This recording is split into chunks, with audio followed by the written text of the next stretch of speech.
ওমরার শুরু থেকে শেষ পর্যন্ত কি কি কাজ করতে হয় যদি দয়া করে একটু বলতেন। ওমরার কাজগুলো খুব বেশি না, আমরা মনে করি ওমরা অনেক জটিল কোনো কাজ। ওমরা পারফর্ম করা এটা খুব সহজ একটা কাজ। সর্বপ্রথম কাজ হলো আপনার দেশ থেকে আপনি যখন যাবেন মিকাতে গিয়ে গোসল করে উত্তম রূপে হাতের চুল নখ ইত্যাদি, শরীরের চুল নখ ইত্যাদি থাকলে অবাঞ্ছিত এগুলা কেটে পরিষ্কার হয়ে ফ্রেশ হয়ে গোসল করে এহরামের কাপড়, সেলাই ছাড়া কাপড় পরবেন, পরে লব্বাইকা উমরাতান নিয়ত করবেন। কারোর পক্ষ থেকে করলে লব্বাইকা উমরাতান আন অমুক অমুক মনে মনে নিয়ত করলে হবে, জমুকের তরফ থেকে লব্বাইকা উমরাতান, বাস নিয়ত করে ফেললেন। এরপরে আপনি রওনা দিবেন।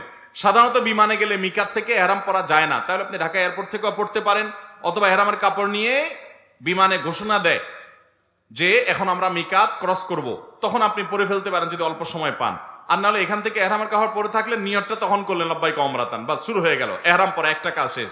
এহরাম পরার পরে আপনি তালবিয়া পড়বেন, লব্বাইক আল্লাহুম্মা লব্বাইক লব্বাইক লা শারীকা লাক লব্বাইক ইন্নাল হামদা ওয়ান নি'মাতা লাকা ওয়াল মুলক লা শারীকা লাক।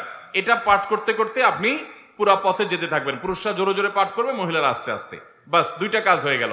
এহরাম পরা, গোসল করে উত্তম রূপে মিকাত থেকে নিয়ত করা এবং তালবিয়া পড়তে থাকা।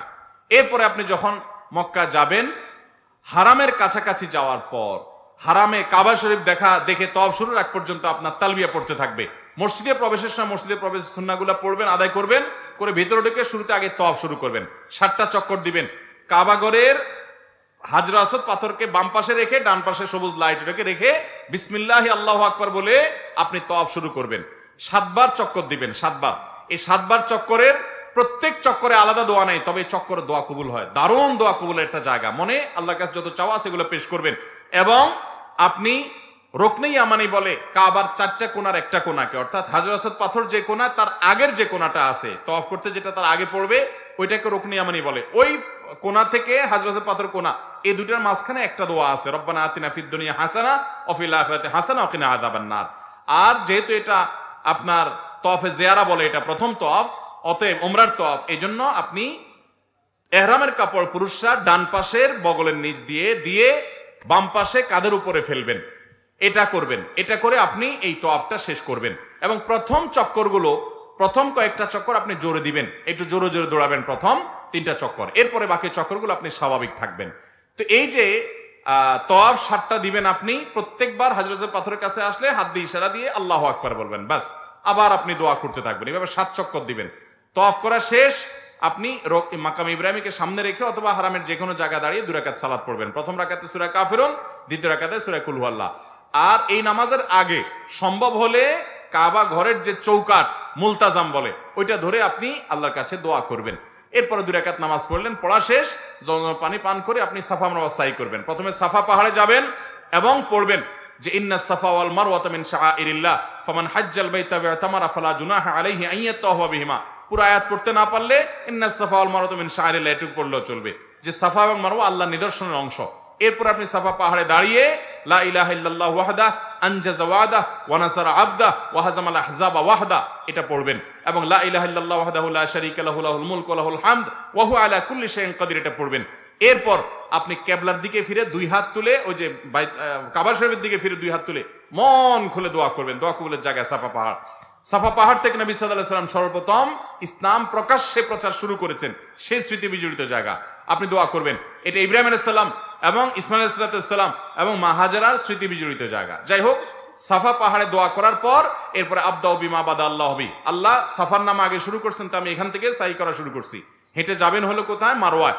মারওয়া যাইতে মাঝখানে 2টা সবুজ লাইটের জায়গা পড়বে, ওখানে পুরুষে একটু জোরে হাঁটবেন, বাস এটুকু। এবং এই সাইর সময় আপনি জিকির আজকার তাসবিহ তেলাওয়াত করতে পারেন। তওয়াফের সময় ওযু থাকতে হবে, সাইর সময় ওযু না থাকলেও হয়ে যাবে, কিন্তু ওযু থাকলে ভালো। এবং তওয়াফ সাইয়ের মধ্যে ওযু ছুটে যায়, ওযু করে এসে আবার যেখান থেকে ছুটছে ওখান থেকে আবার কন্টিনিউ করতে পারবেন। মারওয়া পাহাড়ে চলে গেলেন, সেখানে গিয়ে আবার ওই যে কাবার দিকে ফিরে সাফা পাহাড়ে যা যা করেছেন ঠিক একইভাবে সবগুলো করবেন এবং দোয়া করবেন। ওখান থেকে আবার আপনি সবগুলো দোয়া পড়বেন। ওখান থেকে আবার আপনি সাফা পাহাড়ে আসবেন। তাহলে সাফা থেকে মারওয়া গেলেন একটা চক্কর, মারওয়া থেকে আবার আসলেন আরেকটা, আবার গেলেন আরেকটা, এভাবে মোট 7টা চক্কর দিতে হবে। সাফায় শুরু হবে, মারওয়া গিয়ে শেষ হবে। যে আসলে একটা না, গেলে একটা, গেলে আরেকটা, আসলে আরেকটা, এবার মোট 7টা হবে। 7 চক্কর শেষ, আপনার ওমরা শেষ। এরপরে পুরুষরা মাথা চুল চেঁচে ফেলবেন, না চাচতে পারলে পুরো মাথার চুল ছোট করতে হবে। দু চারটা সামান্য একটু ছোট করলে হবে না। মহিলারা তাদের মাথার চুলে সামান্য অল্প একটু ছোট করলে হবে। তাদের এহরাম হলো তারা স্বাভাবিক পোশাক আশাক পরবে, অতিরিক্ত সাজসজ্জা করবে না, এবং তারা মুখমণ্ডল এটার উপরে যদি ওড়না দিতে হয় অন্য পুরুষরা থাকে তাহলে সেটা যাতে আপনার মুখ বেঁধে রাখা না হয় সেটা খেয়াল রাখবে, কাপড় টেনে রাখবে যাতে পরপুরুষরা না দেখতে পারে। আর কোথাও পরপুরুষ না থাকলে মুখ খোলা রাখবে এহরাম পরা অবস্থায়।